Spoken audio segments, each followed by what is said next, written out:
Students, कैसे हो आप सब।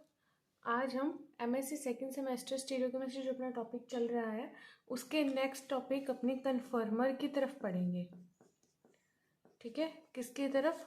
कन्फर्मर्स की तरफ अपने बढ़ेंगे। बट जब कन्फर्मर को जानने से पहले आपको ये पता होना चाहिए, एक और टर्म आती है इसमें, कॉन्फ़िगरेशन। क्या? कॉन्फ़िगरेशंस। अब कॉन्फ़िगरेशन और कन्फर्मर में क्या फ़र्क है? ठीक है, इसको जानने के लिए एक चार्ट है, वो चार्ट मैं बता दूंगी। जनरली इनमें क्या होता है, एनर्जी का डिफरेंस होता है। ठीक है, और एनर्जी का डिफरेंस होता है जिसमें कॉन्फ़िगरेशन होता है जो, वो क्या होता है, उसमें एनर्जी हाई होती है, यानी कि एनर्जी बैरियर, यानी कि मेरे पास ये एक और ये दो, यानी कि ये एक कार्बन है, ये दूसरा कार्बन है, दोनों एक साथ जुड़े हुए हैं। अब इनके अंदर जो एनर्जी बैरियर है ना, मतलब जैसे आप मान लो कि डिफरेंस मान लो, ठीक है, एनर्जी डिफरेंस इसमें क्या होता है, हाई होता है। ठीक है, और इसमें क्या होता है, एनर्जी बैरियर, क्या? एनर्जी बैरियर क्या होता है इसमें, लो होता है। अब हाई और लो होने से फर्क क्या पड़ता है, इन दोनों में क्या फर्क पड़ता है? ठीक है, कि हाई और लो होने से फर्क ये पड़ता है कि इसमें क्या होता है, बॉन्ड ब्रेकिंग होती है, बॉन्ड ब्रेक होते हैं। ठीक है,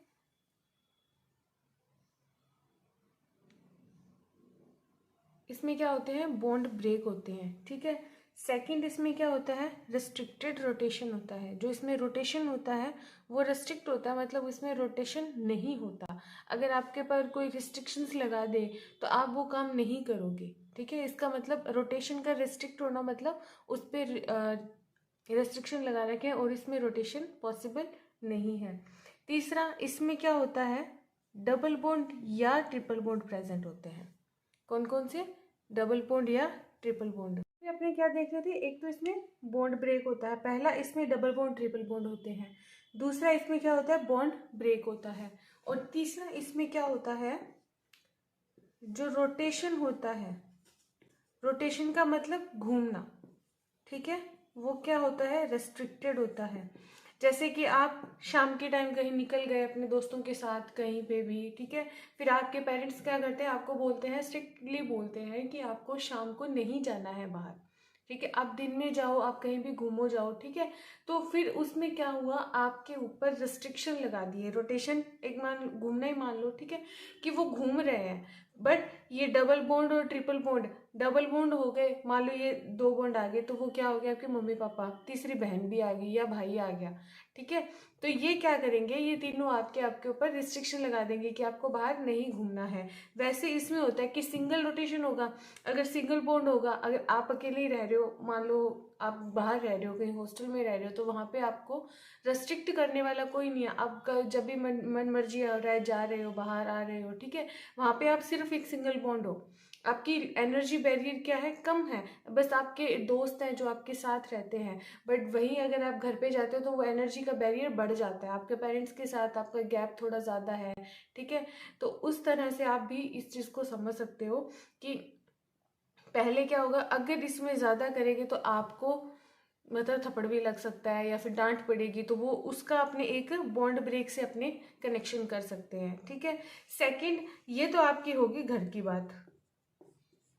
ठीक है, अगर मान लो आप कहीं बाहर रह रहे हो, पीजी वगैरह में रह रहे हो, ठीक है, कहीं पढ़ रहे हो, पीजी वगैरह में रह रहे हो, ठीक है, तो अब यहाँ पे आपके क्या होगा, पहला तो होगा सिंगल बॉन्ड रोटेशन,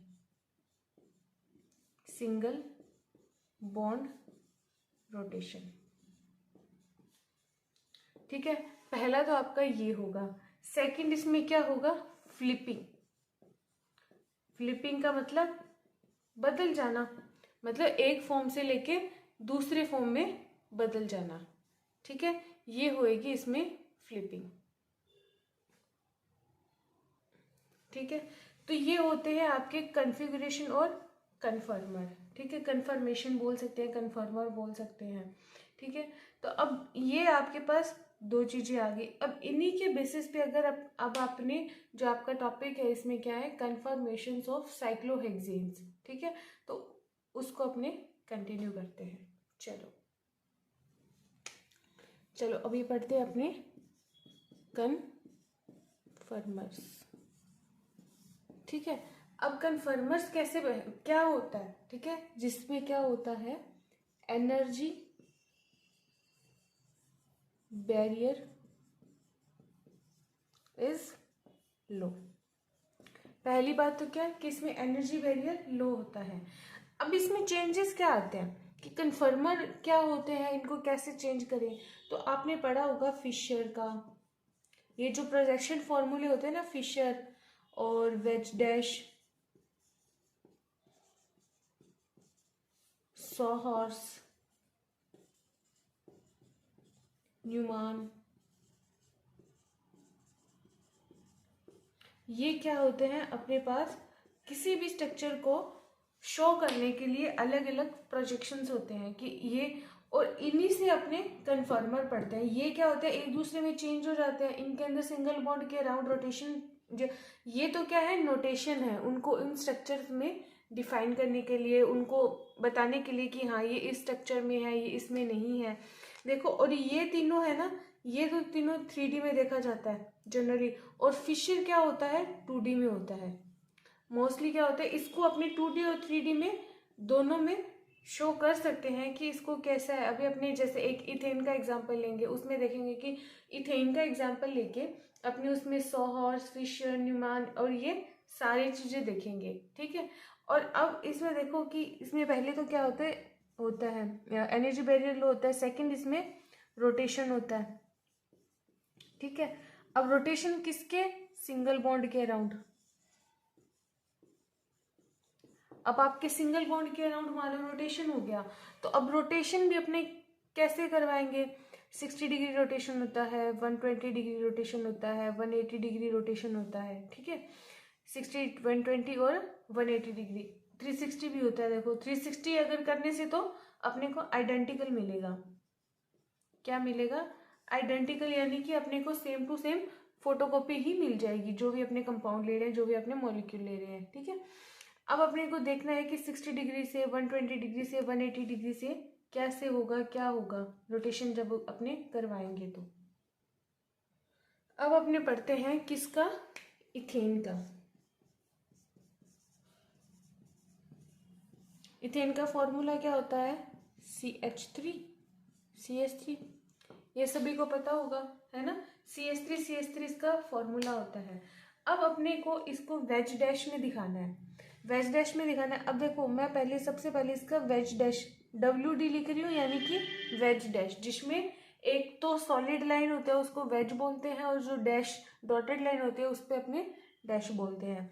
अब इसको मैं वेज डैश में कैसे देखूंगी, देखो कार्बन है, ये कार्बन के साथ जुड़ा हुआ है, ठीक है। अब तीनों ही H है, तो अब ये तो एक प्लेन में आ गया, अब इसके प्लेन में एक होगा H, ऐसे, ठीक है। या चाहे आप इसको इस तरह से बना लो या फिर कुछ इस तरह से बना लो, ठीक है, एक ही बात है। ये आपके पास दो H आ गए, यानी कि इस कार्बन के इस बॉन्ड के प्लेन के साथ ये वाला H है, और इस कार्बन के ये वाला, क्योंकि ये और ये एक प्लेन में है। अब अपने पास दोनों कार्बन के पास दो दो हाइड्रोजन बच गए, तो उनमें से एक तो प्लेन के अंदर की साइड होगा, एक प्लेन के बाहर की साइड होगा। तो मान लो मैंने कुछ ऐसे बना दिया, यहाँ पे प्लेन के अंदर की साइड वाला H, और यहाँ पे बना दिया मैंने प्लेन की बाहर की साइड वाला H। अब एक चीज ध्यान रखना, अगर आप इस तरह से बना रहे हो, ठीक है, अगर आप ऐसे फॉर्म बना रहे हो, तो जिस तरफ से आपने एक H को बाहर, जिस तरफ से ये वेज वाली बनाई है स्ट्रक्चर, अगर एक कार्बन की वेज वाली बाहर की तरफ आपने बनाई है, वैसे बाहर की तरफ ही होती है, तो उसको ऐसा नहीं है कि आप फिर उसको अंदर की साइड बनाओगे, नहीं, आपको इसी एंगल में यहाँ पे बनानी होती है, ये H और ये H, ठीक है, ये हमेशा ध्यान रखना। अब ये हो गया, ये तो हो गया वेज डैश वाला। अब देखो, अगर आपने इसको ध्यान से देखोगे, कैसे, यहां से देखोगे, अगर आपको आंखें आप यहाँ गड़ा के देखोगे। एक चीज ध्यान रखना, अपने एक स्ट्रक्चर को अलग अलग एंगल से देखने पर ही अपने को ये वो जो चार मैंने भी पीछे बोले हैं, कौन कौन से, फिशर, न्यूमान, वेस्डेश और सोहर्स, ये अपने को सिर्फ देखने का नजरिया है। क्या होता है? देखने का नजरिया होता है कि अपने किस एंगल से उसको देख रहे हैं। ठीक है, जिस एंगल से अपने उसको देख रहे हैं उसी एंगल से देखने पर अपने को कौन सी स्ट्रक्चर मिल पा रही है। अब ये ध्यान दो कि अगर आपको नॉर्मल आप यहाँ से देखो, जहाँ पे अभी मेरा हाथ है, ठीक है, आप देखो कि आप इस एंगल से देख रहे हो तो आपको कुछ ऐसी स्ट्रक्चर दिखेगी। इससे यहाँ पे एच है, यहाँ पे एच एच एच एच और एच, तो ये आपके पास कौन सी आ गई? सोहॉर्स। ठीक है, सोहॉर्स आ गई, ये इसकी एक नंबर स्ट्रक्चर आ गई। अब मानो कि इसको मैंने कुछ यहां से देखा, ये वाला एरो है ना, मैंने यहां से देखा। जब मैंने यहां से देखा तो ये वाले दो दो हाइड्रोजन तो मेरे पास आते हुए दिखे और ये हाइड्रोजन मेरे से दूर जाते हुए दिखे। तो आपको ये ध्यान होगा कि जब अपने फिशर प्रोजेक्शन लिखते हैं तो जो ये वर्टिकल लाइन होती है, कौन सी वर्टिकल लाइन, तो इसको अपने डैश से शो करते हैं, क्योंकि वर्टिकल लाइन क्या है, आपसे दूर जाने वाली है, और जो पास आने वाले होते हैं उनको कुछ इस तरह से शो करते हैं हॉरिजॉन्टल लाइन पे। तो अब देखो, अगर आप यहाँ से देख रहे हो, इमेजिनेशन सबसे ज्यादा इंपॉर्टेंट है। ठीक है, आपको आपके माइंड में ये सब चलना चाहिए कि मैं कौन सा व्यू बता रही हूँ, और आपको उस तरह से इसको, कंपाउंड को, इस मॉलिक्यूल को देखना आना चाहिए। ठीक है, अब यहाँ से देखो, अब जब यहाँ से देखोगे आप तो आपके पास क्या होगा, ये चारों के चारों हाइड्रोजन आपके पास आते हुए दिखेंगे। ठीक है, पास आते हुए दिखेंगे। तो क्या मैं इनको ऐसे लगा सकती हूँ? ये कार्बन है, ये कार्बन है, इन दोनों के बीच सिंगल बॉन्ड है, और मैंने यहाँ पे ये चार हाइड्रोजन ऐसे लगा दिए। और अब देखो, ये दो हाइड्रोजन आपसे दूर जाते हुए दिखेंगे, तो ये दो हाइड्रोजन ऐसे दूर जाते हुए दिखा दिए आपको। ये तो होगी इसकी वेज डैश वाली, और जब आप इसको एक्चुअल फिशर में लेके जाओगे तो ये कुछ ऐसे दिखेगा। ठीक है, ये आपका हो गया फिशर प्रोजेक्शन। क्या हो गया आपका? Fischer projection. अच्छा, आपको दिख नहीं रहा थोड़ा सा? ठीक है, अब देखो, अगर ये कुछ है तो अभी कहीं इसमें थोड़ी विजिबिलिटी नहीं आ रही, तो मैं स्ट्रक्चर को यहाँ पे बना रही हूँ। हो गया? ठीक है, तो ये आपका इसका क्या हो गया? फिशर प्रोजेक्शन आ गया, फिशर वाला आ गया। अब अपने पास कौन सा हो गया? वेज डैश हो गया, सोहर्स हो गया, फिशर हो गया। अब एक कौन सा रह गया? न्यूमान प्रोजेक्शन रह गया ना। तो अभी अपने पढ़ेंगे न्यूमान वाला, कि उसको देखने का क्या तरीका होता है। ठीक है, मैं इसको साफ कर दूं एक बार। अगर आपको स्क्रीनशॉट लेना है तो 1 मिनट इस मॉलिक्यूल का थोड़ा सा आप स्क्रीनशॉट भी ले सकते हो। चलो, अब आगे मूव ऑन करते हैं अपने। ठीक है, ये अपने पास अपने शुरू में मॉलिक्यूल लेके चले थे। इससे अपने ने कौन कौन सा बना लिया था? सोहर्स बना लिया था, अपने ने फिशर प्रोजेक्शन बना लिया था इसका। ठीक है, अब अपने देखते हैं इसका न्यूमान प्रोजेक्शन। अब देखो, जब अपनों ने फिशर बनाया था तब अपनों ने इस एंगल से देखा था। ठीक है, और जब अपनों ने क्या बनाया था? सोहर्स बनाया था, तो मैंने इस एंगल से देखा था। ठीक है, अब जस्ट इसके सामने यहाँ पे, ये आपकी आंख बना रही हूँ मैं। ठीक है, और यहाँ से देखना है। जब आप यहाँ से देखोगे तो ये कार्बन आगे होगा और ये कार्बन पीछे होगा। और जब अपने न्यूमान वाला देखते हैं तो इसमें जो आगे वाला कार्बन है उसको एक डॉट से, और पीछे वाले कार्बन को एक बड़े सर्कल से शो करते हैं। अब देखो, ये क्या हो गए, इनको इस तरह से लगाएंगे। ठीक है, ये क्या आ गया अपने पास? 3 हाइड्रोजन आ गए। अब देखो, यहाँ पे जो नेक्स्ट पीछे वाला है, इसमें क्या है? इस हाइड्रोजन के जस्ट पीछे ये वाला हाइड्रोजन है। ठीक है, आप यहाँ से देखोगे तो ये वाला जो डैश वाला है ये आपको लेफ्ट साइड में दिखेगा। आपके ऐसे देखोगे तो आपके लेफ्ट साइड में दिखेगा, और ये आपके राइट साइड में दिखेगा। तो लेफ्ट साइड वाला आपको इसके पीछे लगाना है। ठीक है, इसको इसके पीछे लगाना है, और तीसरा इसको इसके पीछे लगाना है। तो ये आपका हो गया न्यूमान प्रोजेक्शन। ठीक है। अब ये तो आपकी एक जनरल स्ट्रक्चर हो गई इथेन की, ठीक है, कि अपने एक मॉलिक्यूल से कैसे सबको अलग अलग बता सकते हैं। अब इनके कन्फर्मर्स बनाने हैं। कन्फर्मर मतलब अभी तक अपना ने नॉर्मल स्ट्रक्चर देखिए, इसके बाद अब अपने क्या करेंगे, इनमें रोटेशंस करवाएंगे। ये वाला जो बॉन्ड है ये क्या है, सिंगल बॉन्ड है। सिंगल बॉन्ड के अराउंड अब अपने को क्या करवाना है, रोटेशन करवाने। रोटेशन करवाने के बाद अपने को कैसी कैसी स्ट्रक्चर्स मिल रही है उसके बारे में जानना है। तो अब अपने मैं क्या करूँगी, यहाँ पे स्ट्रक्चर और उसका रोटेशन के बाद यहाँ पे स्ट्रक्चर, ठीक है, उस तरह से बनाऊंगी अभी। अब देखो सबसे पहले ना 100 हॉर्स का करते हैं। कौन सा, 100 हॉर्स वाला जो अपनों ने लिया था उसमें अपने रोटेशन करवाते हैं। तो मैंने क्या लिया था सबसे पहले, 100 हॉर्स में कुछ इस तरह से था, ये H H H H hydrogen और हाइड्रोजन, और ये दोनों क्या है, कार्बन। अब मैंने ये बॉन्ड लिया और इसका रोटेशन करवा दिया, कितना, 60 डिग्री रोटेशन करवा दिया।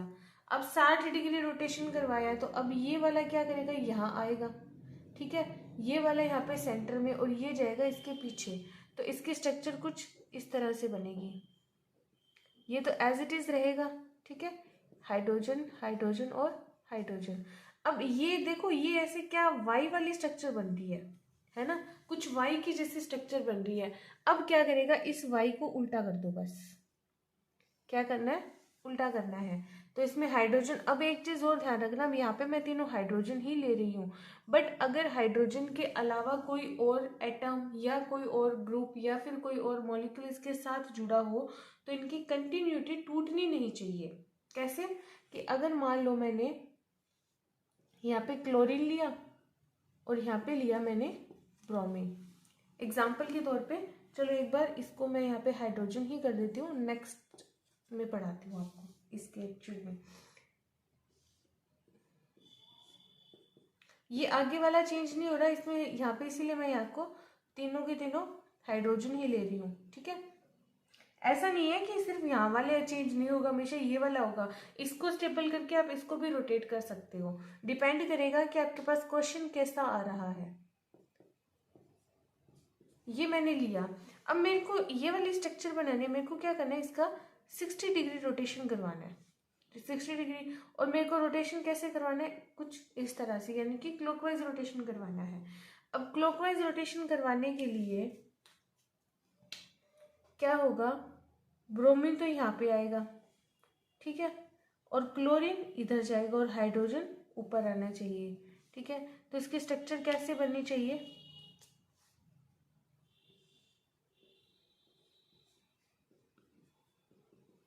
आपको जैसा भी रोटेशन करवाना है, ठीक है, आप पहले वो रोटेशन करवाओ और फिर उस पर एटम्स को ऐड कर दो।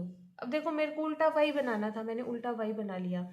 अब ये ध्यान दो कि बी आर क्या हो रहा है यहाँ पे, इसके भी इन दोनों के बीच में क्लोरीन और ब्रोमीन के बीच वाली जगह पे ब्रोमीन ही आएगा, तो मैंने ब्रोमीन यहाँ पे दिया। हाइड्रोजन और क्लोरीन की जो बीच वाले स्ट्रक्चर पे जब क्लोरीन आएगा तो वहाँ पे क्या आएगा, क्लोरीन, और हाइड्रोजन क्या आएगा, कुछ यहाँ इस तरह से। मतलब अब देखो कि इधर ब्रोमीन के बाद क्लोरीन ही आ रहा है, क्लोरीन के बाद हाइड्रोजन और हाइड्रोजन के बाद ब्रोमीन। अगर आप यहाँ से कुछ चेंज कर देते, ठीक है, क्योंकि मैंने रोटेशन क्लॉकवाइज डायरेक्शन में करवाया, अब आपने ब्रोमीन यहाँ पे लिख दिया और ये कर दिया तो वो एंटी क्लॉकवाइज डायरेक्शन ले जाएगा, जो कि नहीं होगा, ठीक है, क्योंकि आपको दिया होगा कि आपको कौन सा इन प्लेन आउट प्लेन, इन प्लेन करवाना है या फिर आउट ऑफ प्लेन रोटेशन करवाना है, उसके बिहाफ पे आपको बताया जाता है, ठीक है। तो ये तो होगी आपकी कौन सी, 100 हॉर्स की। अब एक चीज और ध्यान दो, जब ऐसा होता है, कैसा, ये वाली स्ट्रक्चर पहले वाली स्ट्रक्चर होती है तो इसको बोलते हैं एक्लिप्स्ड, ठीक है, और इसको बोलते हैं स्टैगर्ड। क्या समझे, इसको बोलते हैं एक्लिप्स्ड और इसको बोलते हैं स्टैगर्ड फॉर्म। देखो इधर से थोड़ा सा विजिबल नहीं है, तो मैंने इसको नाम दिया स्ट्रक्चर नंबर ए, इसको नाम दिया मैंने स्ट्रक्चर नंबर बी, ठीक है, ए और बी। अब देखो ए और बी में क्या है, जो स्ट्रक्चर नंबर ए होगी वो क्या होगी, एक्लिप्स्ड, ठीक है, और स्ट्रक्चर नंबर बी क्या होगी, स्टैगर्ड। ठीक है, और दोनों में से स्टेबल ज्यादा कौन सी होगी, बी वाली, मोर स्टेबल। अच्छा, मोर स्टेबल क्यों होगी ये, कोई स्टूडेंट बताएगा? अगर आप अपने कमेंट भी कर सकते हो, ठीक है, आप कमेंट करके अपने आंसर्स भी पुट कर सकते हो, अपने क्वेश्चंस पुट कर सकते हो, ठीक है। तो अब देखो इसमें मोर स्टेबल क्या होता है, जनरली इनमें थोड़ा बहुत इनके अंदर रिपल्शन लगता है। अभी ये तो हाइड्रोजन है, ठीक है, हाइड्रोजन का साइज स्मॉल होने के कारण थोड़ा कम लगता है, बट थोड़ा बहुत इनके अंदर इनके जो बॉन्डिंग इलेक्ट्रॉन्स होते हैं उनके बीच में भी, या फिर इलेक्ट्रॉन क्लाउड होता है हाइड्रोजन का, उनमें हल्का हल्का रिपल्शन लगता रहता है, क्योंकि ये जस्ट इसके एक दूसरे के आगे पीछे है। बट यहाँ पे ये क्या है, जस्ट अगर आप इस एंगल से देखोगे तो इसके मिडल में आएगा हाइड्रोजन और ये इनके मिडल में आएंगे, ठीक है। तो इससे क्या होगा, इनका रिपल्शन रेट है जो कम हो जाएगी, तो ऑटोमेटिक स्टैगर्ड फॉर्म क्या हो जाएगी, मोर स्टेबल हो जाएगी। ओके, तो नेक्स्ट आपके लिए एक होमवर्क दूं या फिर मैं खुद करवा दूं कि ये जो स्ट्रक्चर्स मैंने बनाई है इसका न्यूमन स्ट्रक्चर बनानी है आपको। क्या बनाना है, न्यूमन स्ट्रक्चर बनानी है। ठीक है, चलो अभी एक इसका होता है कि इसकी स्टैगर्ड फॉर्म क्यों ज्यादा स्टेबल है, कौन सी फॉर्म, स्टैगर्ड फॉर्म क्यों ज्यादा स्टेबल है, उसके लिए एक स्ट्रेन माना जाता है। स्ट्रेन यानी कि कुछ ना कुछ कमी आना, ठीक है, स्ट्रेन का कमी आना। तो वो कौन सा स्ट्रेन होता है, उसका नाम होता है टॉर्शनल स्ट्रेन। कौन सा स्ट्रेन होता है, टॉर्शनल स्ट्रेन। अब इसका हिंदी कोई मीनिंग नहीं है टॉर्शनल का, ये एक जस्ट नाम है, ये हिंदी में भी यही होता है। इसका होता क्या है कि इसमें लगता है रिपल्शन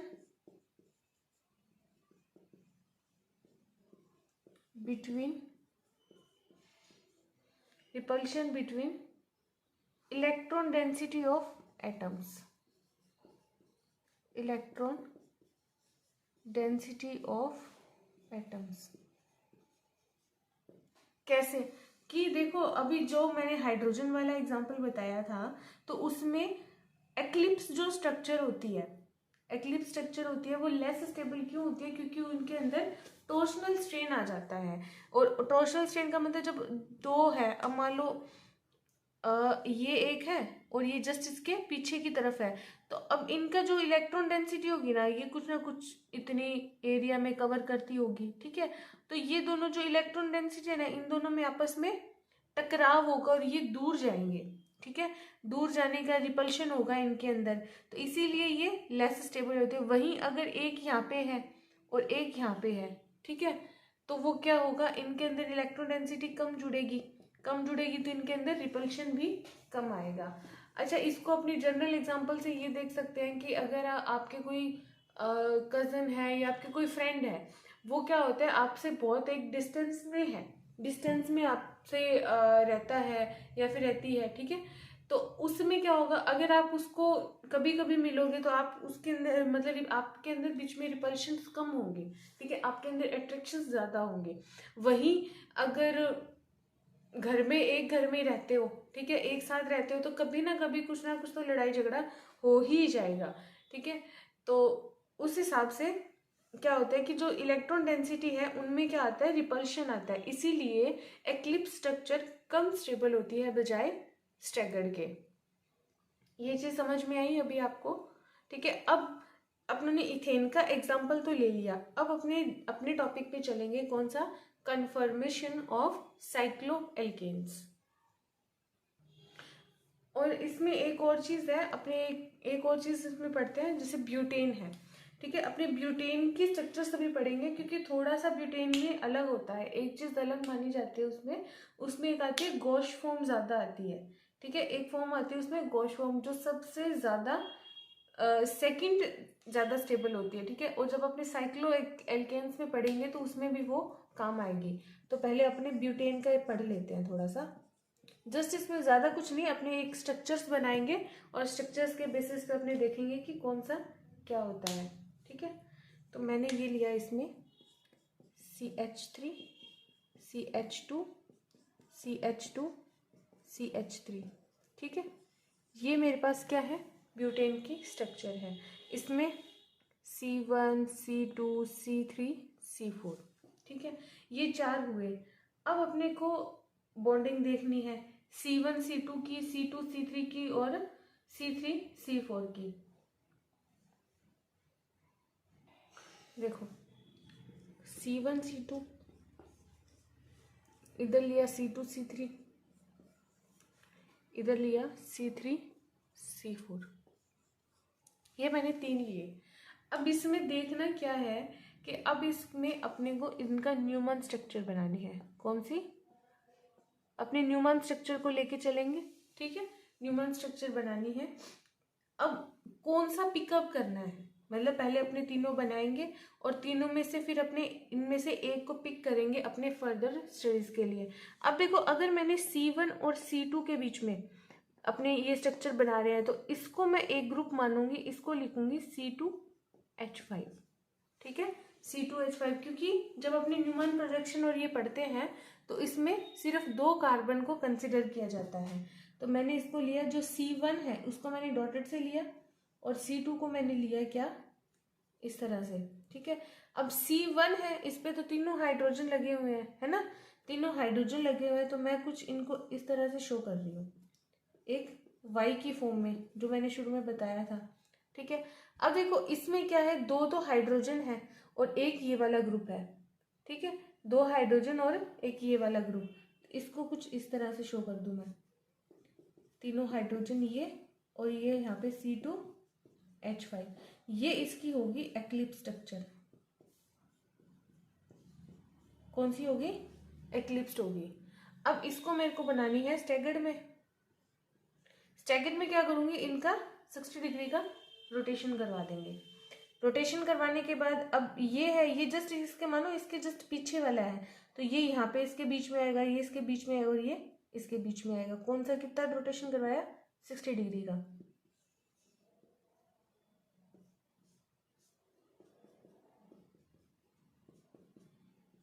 यहाँ पे C2H5, यहाँ पे H और ये H, ये तो हो गया अपने पास C1 C2 का, और ये होगी स्टैगर्ड। ठीक है, ये मोर स्टेबल।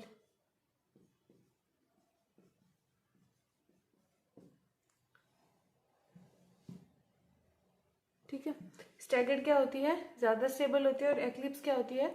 कम स्टेबल होती है। सेकंड आता है C2 C3 का। C2 C3 का मेरे को देखो C2 और C3 लेना है। इसमें कॉमन क्या है? 2 हाइड्रोजन और एक CH3 दोनों के साथ जुड़े हुए हैं। तो इसमें मैंने इसको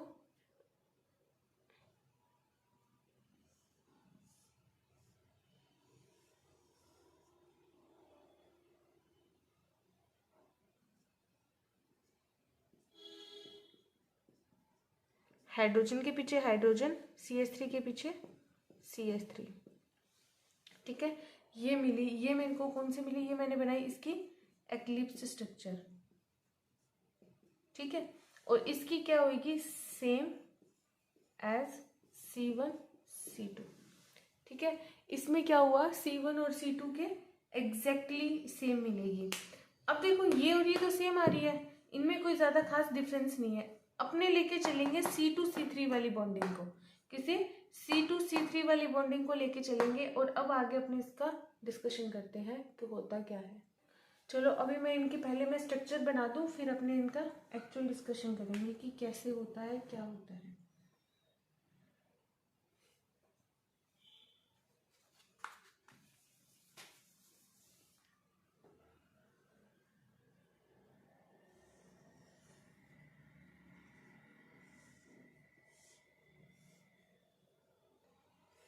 तो बच्चों ये है क्या? आपके स्ट्रक्चर्स। अब इसमें ना मैंने क्या किया, एक ये वाली जो C2 C3 वाली अपने ने बॉन्डिंग ली थी, क्या ली थी?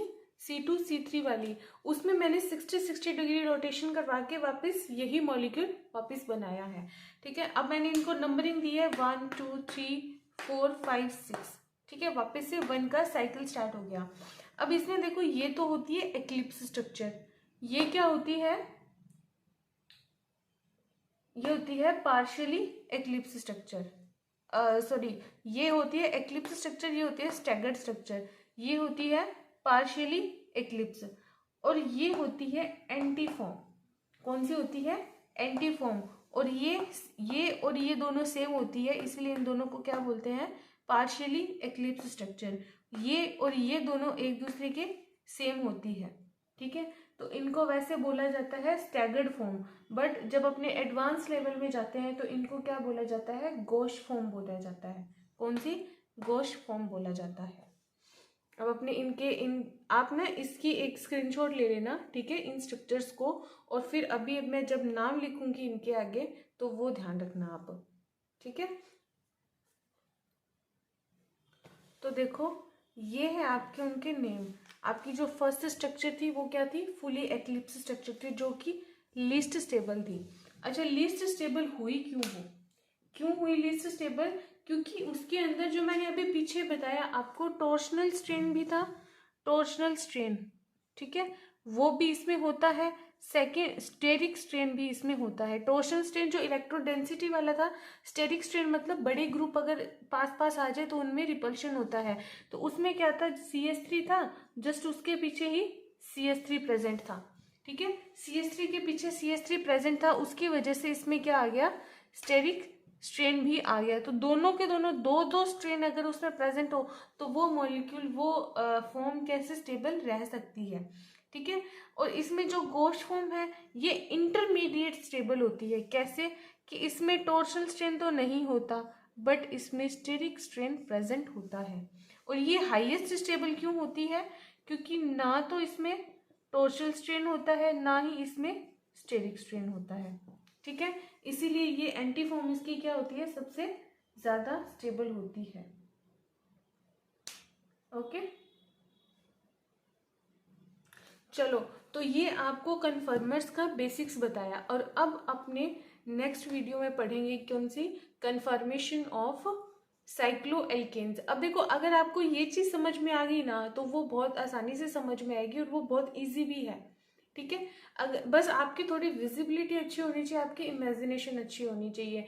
और हाँ, अब जो भी अपने एग्जाम्पल्स लेते हैं, जो भी कुछ करते हैं ना, उसको आप रियल लाइफ में इंक्लूड करके देखो, ठीक है। कि हाँ, अगर कैसे अपने इसको नॉर्मल, जैसे मैंने अभी पीछे बताया था कि कन्फिग्रेशन होता है, कन्फर्मर होता है। आप हॉस्टल में रह रहे हो तो आप आज़ाद हो, वहाँ पे आपको रिस्ट्रिक्शंस मिल जाती है, आपके ऊपर डबल बॉन्ड का दबाव आ जाता है, ट्रिपल बॉन्ड का दबाव आ जाता है, ठीक है। वो सब होते हैं उसमें।